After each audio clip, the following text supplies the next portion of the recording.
สติเป็นหลักให้กับชีวิตสติเป็นที่พึ่งของจิตสตินั้นมีพลังและมีอานุภาพก่อให้เกิดประโยชน์เป็นประโยชน์ต่อชีวิตของเราสติหน้าที่ก็คือสร้างสรรค์สติหน้าที่ก็คือให้เธอทำดีสติจึงเป็นหลักคำสอนของพระพุทธศาสนาสติจึงเป็นมีพระคุณมีอุปการะคุณมากมายมหาศาลทุกวันนี้เราไม่ได้พึ่งสติเราไปพึ่งพาความคิดชีวิตของเราจึงเปลี่ยนแปลงเมื่อการเปลี่ยนแปลงปรากฏก็เกิดความทุกข์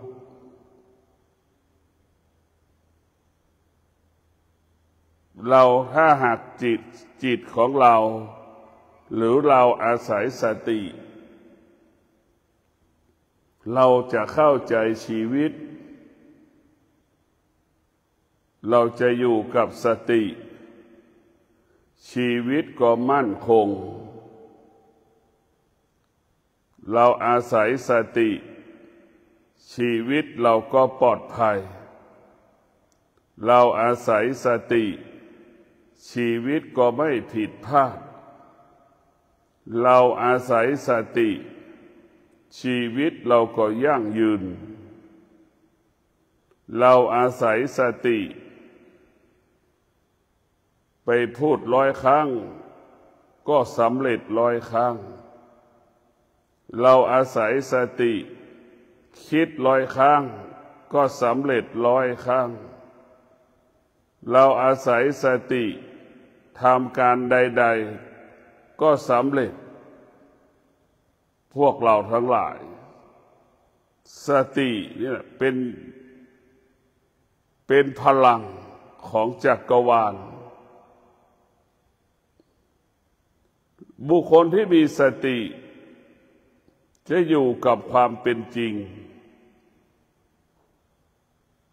เรียกว่าอยู่กับความเป็นจริงของธรรมชาติได้อยู่กับความเป็นจริงของธรรมะก็ได้บุคคลที่มีสติจะเข้าใจคำว่าธรรมชาติได้ดีได้เป็นอย่างดีธรรมชาติมันเกิดการเปลี่ยนแปลงสติก็จะเข้าใจว่าการเปลี่ยนแปลงมันเป็นปกติของมันเราจะไม่มีเหตุผลเราจะไม่สงสัยคำว่าการเปลี่ยนแปลงการเปลี่ยนแปลงมันเป็นปกติของโลกมันเปลี่ยนแปลงเช่นนี้เป็นแบบนี้คำว่าการเปลี่ยนแปลงก็หมายถึงการเกิดของเราก็คือการเปลี่ยนแปลงเกิดมา1 วันก็เปลี่ยนแปลงไป1 วันเกิดมา2 วันก็เปลี่ยนแปลงไป2 วันเกิดมา1 ปีก็เปลี่ยนแปลงไป1 ปีมันเกิดการเปลี่ยนแปลงไปเรื่อยๆไม่มีที่สิ้นสุดถ้าชีวิตเราไปอยู่กับความคิดก็อยู่ภายใต้การเปลี่ยนแปลงไม่มีที่สิ้นสุดหาตัวที่ยุติความสิ้นสุดมันไม่ได้พวกเราทั้งหลายสตินี่แหละ มันจะเป็นหลักให้กับชีวิตสตินั่นมันเป็นอมตะมันคงสภาพเดิมไว้เป็นปกติของมันเป็นคงสภาพเดิมสติก็เปรียบเสมือนคนขี่หลังม้าคนขี่หลังช้างนั่นแหละที่เราเรียกว่าจ็อกกี้หรือเรียกว่าควานช้างนั่นคือตัวสติตัวธรรมชาติก็เปรียบเสมือนช้างธรรมชาติก็เปรียบเสมือนม้ามันก็แก่ทุกวันทุกวันทุกวันทุกวันทุกวันทุกวันสติมันไม่แก่สติไม่มีคำว่าแก่ในพวกเราทั้งหลายสตินั้นมันคงความเป็นปกติตลอดกาลเวลาสติไม่มีคำว่าแผ่วสติมันจะแบบคำว่าเต็มตลอดเวลามันเต็มตลอดเวลาเหมือนแสงพระอาทิตย์มันร้อนเป็นปกติอย่างนั้นแหละสติมันจะร้อนมาคงความสภาพเดิมแต่พวกเราทั้งหลายสติจะอยู่กับการเปลี่ยนแปลงการเกิดระหว่างที่เกิดมันก็เกิดอาการสำแดงอาการหลายๆอย่างตั้งแต่พ่อแม่ไม่มีเงินที่จะนำพาลูกไปคลอดได้คลอดแล้วก็ยังติดหนี้เขาอีกไม่มีเงินใช้ให้โรงพยาบาลอีกนี่แหละการเปลี่ยนแปลงมันปรากฏธรรมชาติมันจะเบียดเบียนอย่างบอกแล้วว่าลักษณะของธรรมชาติมันจะเบียดเบียนเรามันเบียดเบียนเราตั้งแต่เรามีท้องทำงานไม่ได้รายได้ก็ลดเป็นทุกข์แต่พวกเราทั้งหลายเรามีท้องไปเอาท้องไปฝากกับหมออีกก็ไม่มีสตางค์ที่จะเงินไปให้หมอแต่ละครั้งอีกก็หยิบยืมจากคนรอบๆข้างอีกในพวกเราทั้งหลายจนเราคลอดเราไปขอยืมเงินเขาอีกมันไม่พอคลอดแล้วก็ยังติดหนี้เขาอีกพอลูกโตยังไม่มีเงินใช้หนี้เขาอีกนี่แหละพวกเราทั้งหลายนี่คือธรรมชาติมันเปลี่ยนแปลงธรรมชาติมันเป็นผู้เบียดเบียนลูกนี่คือผู้เบียดเบียนแม่เป็นผู้ให้กำเนิดชีวิตลูกแม่ก็เป็นลูกมาแล้วในอดีตในอดีตแม่ก็เป็นลูกแม่ก็เบียดเบียนแม่ก็เบียดเบียนแม่นั่นแหละพอแม่มีลูกก็เบียดเบียนแม่ต่อนั่นเป็นธรรมชาติของมันในพวกเราทั้งหลายอะไรที่เป็นธรรมชาติมันจะเบียดเบียนและทำลายตลอดเวลาอะไรที่เป็นธรรมะเรียกว่าสติมันจะปกป้องมันจะคุ้มครองมันจะรักษามันจะส่งเสริมชีวิตของเราให้เกิดความดีงามให้เกิดความงอกงามยิ่งขึ้นไปอะไรที่เป็นธรรมะจะเป็นประโยชน์เกิดประโยชน์กับชีวิตของเราเรามีสติสิ่งที่เป็นประโยชน์ก็เกิดขึ้นกับเราสิ่งที่เกิดประโยชน์เป็นประโยชน์ต่อการดำเนินชีวิตก็เกิดขึ้นกับเราในพวกเราทั้งหลายสติได้เป็นสิ่งที่เป็นประโยชน์เป็นสิ่งที่เกิดประโยชน์สำหรับคนทุกคนถ้าคนไหนใช้สติคนนั้นก็จะปกติตลอดกาลคนไหนไม่ใช้สติชีวิตก็ผิดพลาดซ้ำๆซาก ชีวิตผิดพลาดซ้ำๆซากๆไม่มีวันจบสิ้นบุคคลที่มีสติก็จะอยู่เหนือสุขที่มันเกิดอยู่เหนือทุกข์ที่มันเกิดอยู่กับสุขที่มันเกิดได้อยู่กับทุกข์ที่มันปรากฏได้โดยไม่สำแดงอาการใดๆเพราะใจมันเข้าใจเพราะใจมันเข้าใจว่าเป็นปกติของมันเมื่อใจเข้าใจแล้วใจนั้นก็มั่นคงใจนั้นก็ไม่เปลี่ยนแปลงใจนั้นก็ไม่หวั่นไหวเพราะใจเข้าใจว่าธรรมชาติมันเป็นอนิจจังทุกขังอนัตตามันเป็นอนิจจังทุกขังอนัตตาร่างกายของเราก็เป็นอนิจจังทุกขังอนัตตาโลกทั้งโลกก็เป็นอนิจจังทุกขังอนัตตาลมหายใจเข้าออกก็เป็นอนิจจังทุกขังอนัตตาเรียกว่าอะไรที่มีอยู่บนโลกใบนี้เป็นอนิจจังทุกขังอนัตตาทั้งสิ้นสรุปสองคำก็คือสิ่งมีชีวิตก็เป็นอนิจจังทุกขังอนัตตาสิ่งไม่มีชีวิตก็เป็นอนิจจังทุกขังอนัตตาเพราะมันเกิดการเปลี่ยนแปลงและแปรสภาพตลอดเวลาดังคำว่าแม่น้ำป่าไม้ภูเขาก็เป็นอนิจจังทุกขังอนัตตาอะไรที่เป็นอนิจจังทุกขังอนัตตาจิตเมื่อมันมีปัญญามันเข้าใจมันจะเข้าใจเขาว่าสิ่งที่เป็นอนิจจังทุกขังอนัตตาเมื่อมาเข้าใจคำว่าอนิจจังทุกขังอนัตตาแล้วสภาวะจิตที่อยู่เหนืออนิจจังทุกขังอนัตตาจิตนั้นก็สงบรู้ด้วยวิชาปัญญาสงบรู้ด้วยวิชาและปัญญานำมาซึ่งความดีงามความงอกงามให้กับดวงจิต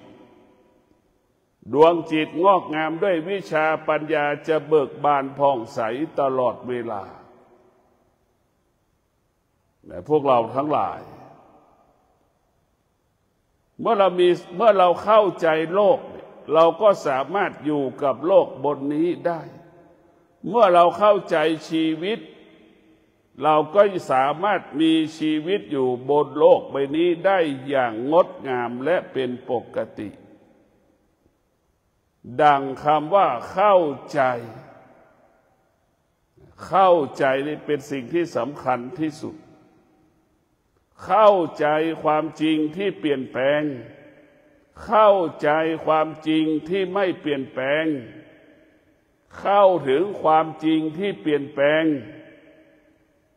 เข้าถึงความจริงที่เปลี่ยนแปลงเข้าถึงความจริงที่ไม่เปลี่ยนแปลงเราเข้าใจธรรมะกับธรรมชาติเมื่อเราเข้าใจธรรมะกับธรรมชาติเรียกว่าธรรมชาติเป็นของต่ำธรรมะเป็นของสูงพวกเราทั้งหลายธรรมะเป็นของสูงธรรมชาติเป็นของต่ำคำว่าต่ำก็คือสิ่งที่มันเปลี่ยนแปลงคำว่าสูงสิ่งที่มันไม่เปลี่ยนแปลงพวกเราทั้งหลายมันคงสภาพเดิมตลอดเวลาธรรมะส่วนธรรมชาติแปรสภาพตลอดกาลเวลาธรรมชาติก็หมายถึงจิตของเรานั่นแหละเป็นธรรมชาติมันเกิดคำว่าอยากได้อยากมีอยากเป็นตลอดเวลาวันหนึ่งเกิดคำว่าชอบใจไม่ชอบใจทุกวันหนึ่งเป็นเช่นนี้นี่คือ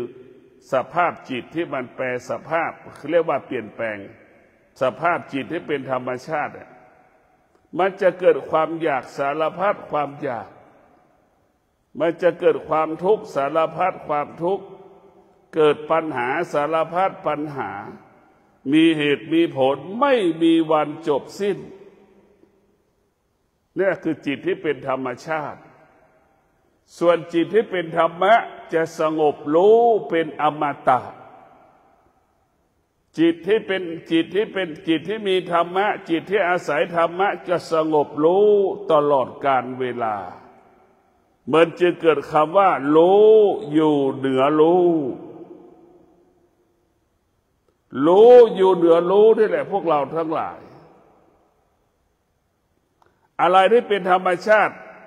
เราก็ปล่อยให้มันไปไม่ต้องมีเหตุไม่ต้องมีผลมันแล้วเราก็อยู่เหนือธรรมชาติเมื่อเรารู้เรื่องธรรมะแล้วเราจะอยู่เหนือธรรมชาติมันจึงเกิดคำว่ารู้อยู่เหนือรู้รู้ตัวหนึ่งคือรู้ธรรมชาติรู้ตัวหนึ่งคือรู้อยู่สิ่งที่อยู่เหนืออนิจจังทุกขังอนัตตารู้เหนือรู้คือรู้ด้วยวิชาปัญญารู้ด้วยวิชาปัญญาอยู่เหนือธรรมชาติอยู่เหนืออนิจจังอยู่เหนือทุกขังอยู่เหนืออนัตตาอยู่เหนือเวทนาอยู่เหนืออุปาทานในพวกเราทั้งหลายสภาพจิตของเรานั้นมันเปลี่ยนแปลงและแปรสภาพตลอดถ้าจิตอาศัยธรรมะจิตพึ่งพาธรรมะก็หมายถึงจิตพึ่งพาสติอาศัยสติจิตนั้นก็จะมั่นคงจิตนั้นมั่นคงดังคำว่าถึงแม้โลกจักรวาลดวงดาวดวงจันทร์ดวงอาทิตย์เปลี่ยนแปลงใจมันไม่เปลี่ยนแปลงเพราะใจเข้าใจใจไม่เปลี่ยนแปลงเพราะใจเข้าใ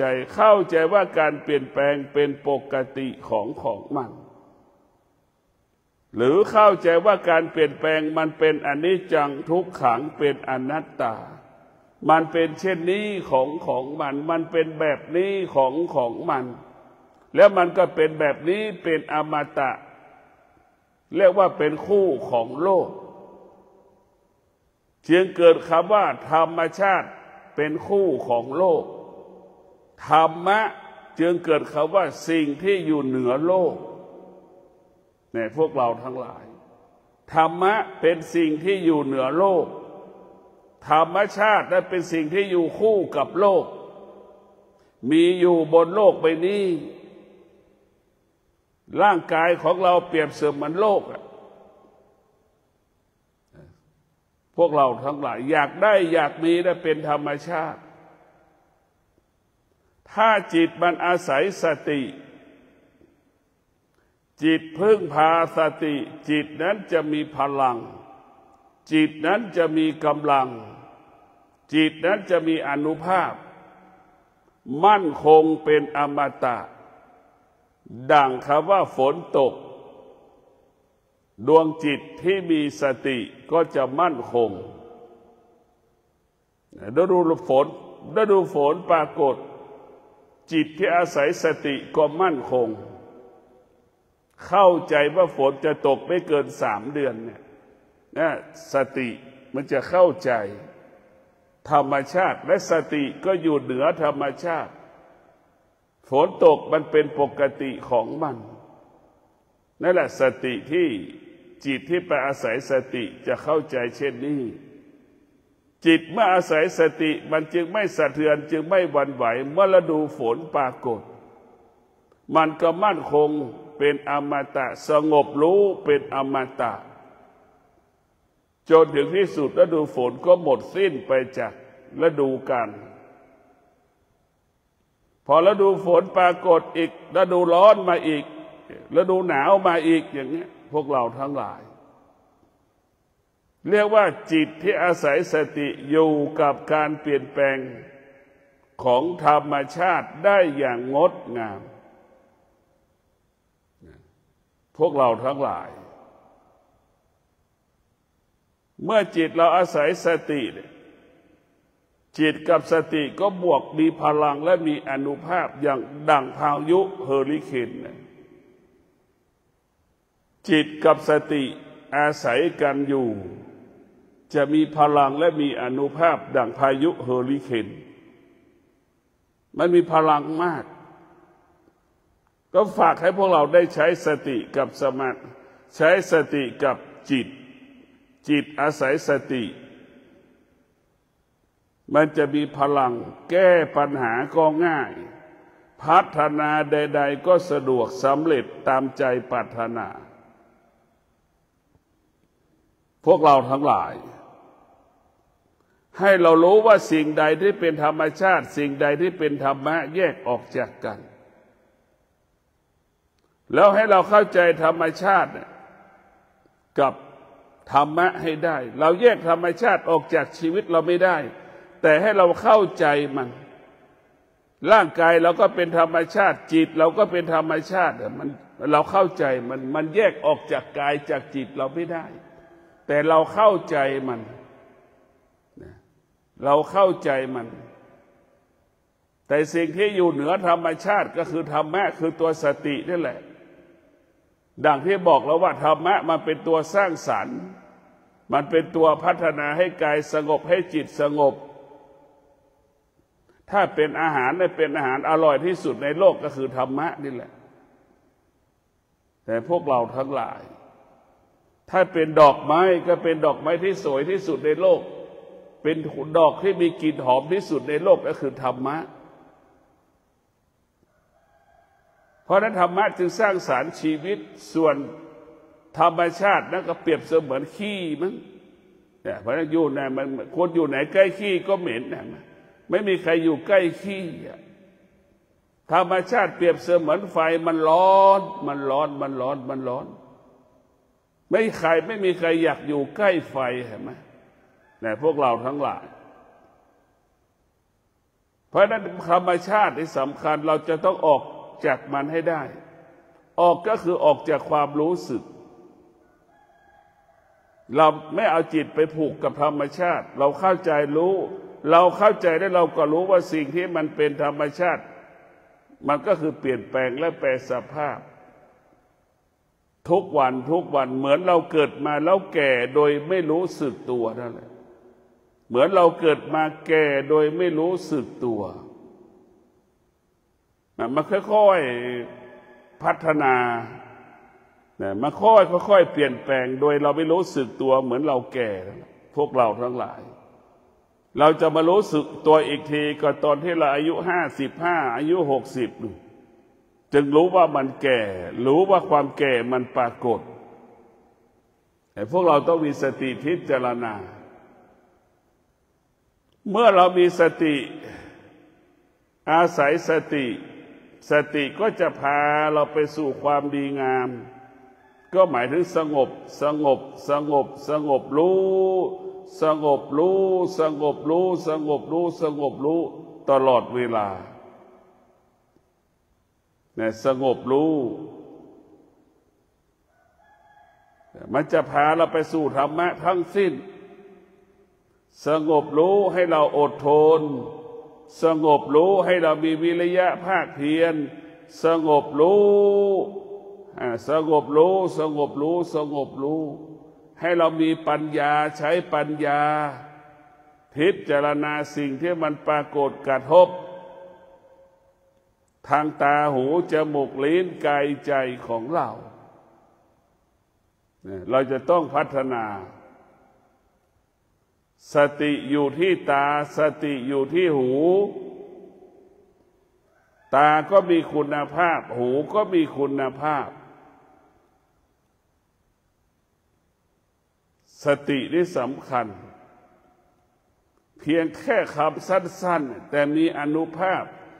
ยิ่งกว่านิวเคลียร์อีกนะพวกเราทั้งหลายสตินั้นมันเป็นผู้ควบคุมชีวิตของเราเนี่ยเป็นผู้ควบคุมชีวิตสติก็จะเป็นผู้กำจัดอะไรที่เป็นธรรมชาติออกจากกายออกจากจิตเนี่ยพยายามเอาธรรมชาติออกจากจิตก่อนกายมันออกไม่ได้หรอกเพราะมันอยู่เหมือนเดิมกายมันเสื่อมตลอดเวลาแต่เอาธรรมชาติออกจากจิตธรรมชาติก็คือความอยากเอาถอนมันไประงับมันไปยุติมันไป เราก็พยายามแก้ไขถอดถอนธรรมชาติทั้งหมดให้มันหมดสิ้นไปจากจิตใจเราความโลภก็เป็นธรรมชาติความอยากก็เป็นธรรมชาติกิเลสตัณหาราคะก็เป็นธรรมชาติที่มันเกิดขึ้นเราจะต้องดับเราจะต้องระงับเราจะต้องยุติเราจะต้องให้มันไปจากชีวิตของเราให้หมดสิ้นเราจะให้กายของเราจะให้จิตของเรานั้นสะอาดเหมือนกระจกที่เราเช็ดถูให้เป็นเช่นนั้นในพวกเราทั้งหลายบุคคลที่มีสติบุคคลที่มีสติก็จะมีกายวาจาใจที่งดงามบุคคลที่มีสติจะสื่อสารความจริงให้กับบุคคลอื่นๆได้รับรู้ความจริงของชีวิตความจริงของโลกสื่อสารความจริงดังพ่อแม่ครูบาอาจารย์พระผู้ที่ปฏิบัติทุกรูปจะเอาความจริงกันมาบอกให้มนุษย์ทั้งหลายได้รับรู้ความจริงก็คือสตินี่แหละความจริงก็คือธรรมะนี่แหละอดทนอดทนอดทนนี่แหละจึงทำให้เรามีกินก็เพราะเราอดทนในพวกเราทั้งหลายเมื่อเรามีธรรมะแล้วเนี่ยพวกเรามันจะรู้เรื่องความจริงเนี่ยดังว่าเราจะมีความอดทนจะทำให้เรามีทรัพย์อย่างนี้เรามีความอดทนมันจะทำให้เรามีเครื่องอุปโภคบริโภคสมบูรณ์บริบูรณ์มีเครื่องอำนวยความสะดวกในการดำเนินชีวิตแทบๆทุกๆอย่างในพวกเราทั้งหลายทุกอย่างมาอยู่ที่ธรรมะอะไรที่ได้จากธรรมะอะไรที่เกิดจากธรรมะเรียกว่าบริสุทธิ์อะไรที่เกิดจากธรรมชาติไม่บริสุทธิ์ดังที่กล่าวว่าธรรมชาติมันเป็นสิ่งสกปรกธรรมะเป็นสิ่งที่สะอาดบริสุทธิ์ในพวกเราทั้งหลายธรรมะเป็นของขาวธรรมชาติเป็นของดำเรามีสติเอาธรรมะมาไว้ที่จิตสติก็คืออดทนอดทนอดทนหรือสติคือปัญญาฝนจะตกก็ไม่มีค่าอย่างเงี้ยแล้วดูร้อนก็ไม่มีค่าแล้วดูหนาวก็ไม่มีค่าแบบนี้บุคคลที่มีปัญญา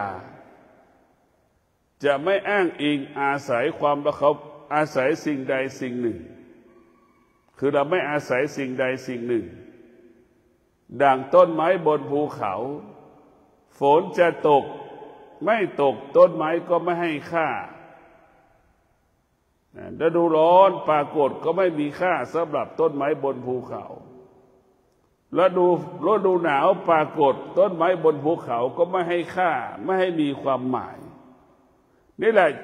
จิตที่มีสติหรือจิตที่มีธรรมะก็จะเป็นเช่นนี้มันจะอยู่กับความเป็นจริงก็คือตนแลเป็นที่พึ่งแห่งตนตนแลเป็นที่พึ่งแห่งตนนี่คือหัวใจของธรรมะให้เราพึ่งพาตนเองอาศัยตนเองตลอดเวลาหากเราไปพึ่งพาดังต้นน้ำบนบุตรดังต้นไม้สวนสาธารณะต้องอาศัยน้ำอยู่ตลอดเวลาเห็นไหมต้นไม้สวนสาธารณะต้องอาศัยปุ๋ยอยู่ตลอดเวลาเห็นไหมนั่นแหละคือธรรมชาติจะเป็นเช่นนั้นต้นไม้สวนสาธารณะพวกเราเมื่อเรามีธรรมชาติอยู่ในหัวใจนั้นธรรมชาตินั่นแหละจะเป็นช่องทางให้เราไปสู่นรกเนี่ยพวกเราทั้งหลายไปสู่คำว่ากรรมนี่แหละธรรมชาติทั้งหลายพวกเราต้องมีสติ โดยเฉพาะคนที่มีสติเป็นบุคคลไม่มีกรรมคนที่มีสติเป็นบุคคลที่ไม่มีดวงบุคคลที่มีสติเป็นบุคคลที่อยู่เหนือดวงส่วนบุคคลที่ขาดสติก็อยู่เป็นคนที่มีดวงเอาชีวิตไปผูกกับเหตุการณ์ต่างๆเอาชีวิตไว้กับเหตุผลต่างๆนะพวกเราทั้งหลายเรียกว่าหัวใจที่มีธรรมะนั้นก็จะยึดความจริงเป็นหลักก็คือร่างกายของเรามันเปลี่ยนแปลงมันเกิดความเจ็บเกิดความเสื่อมเกิดความเจ็บเกิดความตายได้เนี่ยมันจะเข้าใจแบบนี้ไอ้จิตที่ไม่อาศัยธรรมะอาศัยธรรมชาติมันจะไม่เข้าใจมันจะไม่ยอมรับการเปลี่ยนแปลงไม่เข้าใจและไม่ยอมรับการเปลี่ยนแปลงพวกเราหัวจิตหัวใจที่มีธรรมชาติล้วนๆมันจะไม่ยอมรับการเปลี่ยนแปลงมันจะปฏิเสธการเปลี่ยนแปลงมีเหตุผลกับการเปลี่ยนแปลงตลอดเวลาเหมือนดั่งลูกมีเหตุมีผลให้แม่ตลอดเวลาเมื่อวานนี้วันแม่ลูกบางคนก็มีเหตุผลอ้างมีข้ออ้างนี่แหละคือลูกมีเหตุผลเนี่ยธรรมชาติมันจะสร้างเหตุผลให้เราส่วนธรรมะนั้นอยู่เหนือเหตุผลไม่มีเหตุผลได้อยู่เหนือเหตุผลแต่พวกเราทั้งหลายดังพ่อแม่ที่มีธรรมะลูกหลานจะมาไม่มาก็ไม่มีค่าลูกหลานเปรียบเสมือนฤดูร้อนฤดูหนาวฤดูฝนนั่นแหละพ่อแม่ที่มีธรรมะจะไม่ให้ค่าลูกมาก็ขอบคุณไม่มาก็โตนแลเป็นที่พึ่งแห่งตนนั่นคือธรรมะมันจะเป็นแบบนี้ของมันแต่พวกเราทั้งหลายต้องมีสติพิจารณาบุคคลที่มีสตินี่สำคัญที่สุดดังเช่นลูกที่มีสติเมื่อวานในลูกก็ไปกินข้าวกับแม่พาแม่ไปกินข้าวอย่างนี้อยู่กับแม่ชั่วโมง2 ชั่วโมงอยู่กับแม่ทั้งวันอย่างนี้นี่แหละลูกที่มีธรรมะก็จะมีสติรู้ว่าควรสิ่งที่ควรรู้สิ่งรู้และควรทำรู้และควรปฏิบัติแล้วก็เกิดประโยชน์สำหรับชีวิตตนเองและครอบครัวของตนเองก็คือรู้ด้วยธรรมดังแม่วันนี้วันแม่แห่งชาติที่ผ่านมานี่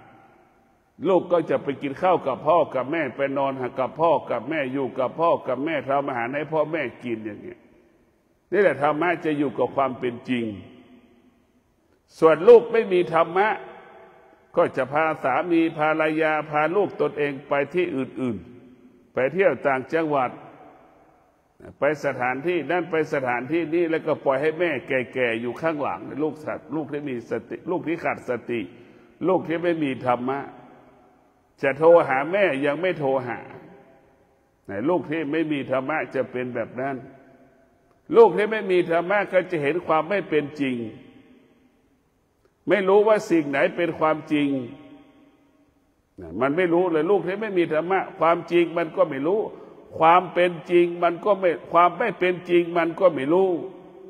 พวกเราทั้งหลายเราต้องมีถ้าเรามีธรรมะเนี่ยเราจะรู้ความจริงรู้ความไม่เป็นจริง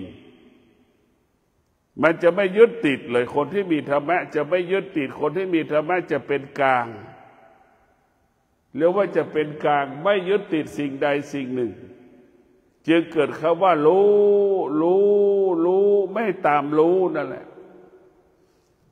จึงเกิดคำว่ารู้แต่เราไม่ตามรู้มันก็ไม่มีอะไรที่จะให้เรารู้ถ้าเราอยากรู้นั่นแหละมันมีอะไรอีกทำให้เรารู้แต่มันไม่มีที่สิ้นสุดถ้าเราอยากรู้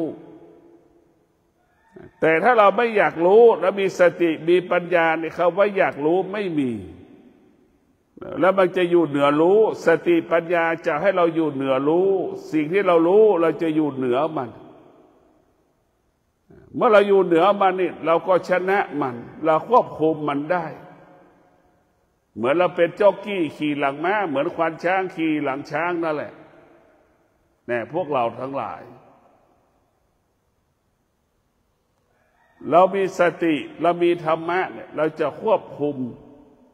ธรรมชาติทั้งระบบได้มันจะควบคุมระบบของมันได้ไอ้ตัวปัญญานี่สำคัญสติปัญญาสติปัญญานำมาซึ่งความสงบสุขนำมาซึ่งสันติสุขพวกเราทั้งหลายสติปัญญาจะทำให้ชีวิตและครอบครัวของเรามั่นคงยั่งยืนงอกงามยิ่งขึ้นไปเรียกว่าธรรมะเพิ่มมูลค่าให้กับชีวิตของเราเนี่ยธรรมะของเราจะเพิ่มมูลค่าให้กับเราชีวิตเราจะมีค่าก็อยู่ที่ธรรมะนี่แหละแม่จะมีค่าก็อยู่ที่ธรรมะพ่อจะมีค่าอยู่ที่ธรรมะ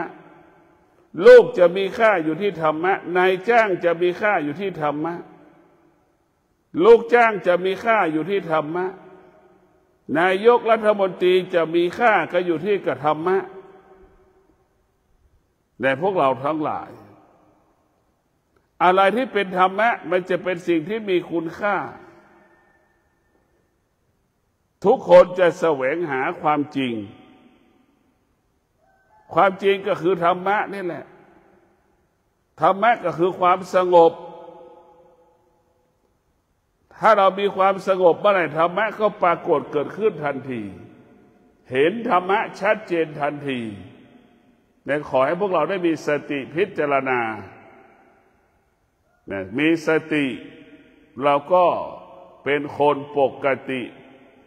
เป็นคนสะอาดเป็นคนบริสุทธิ์เป็นคนที่หมดจดผ่องใสหากเรามีสติการเป็นมนุษย์ของเราก็สมบูรณ์แบบเมื่อเรามีสติเราจะควบคุมการเป็นมนุษย์เมื่อเรามีสติเราจะเป็นมนุษย์ที่มีคุณภาพเรามีสติเราจะเป็นมนุษย์ที่มีศักยภาพพวกเราทั้งหลายได้มีสติให้จิตเราไปอาศัยสติให้จิตเราพึ่งพาสติเมื่อจิตอาศัยสติจิตพึ่งพาสติจิตนั้นก็เบิกบานผ่องใส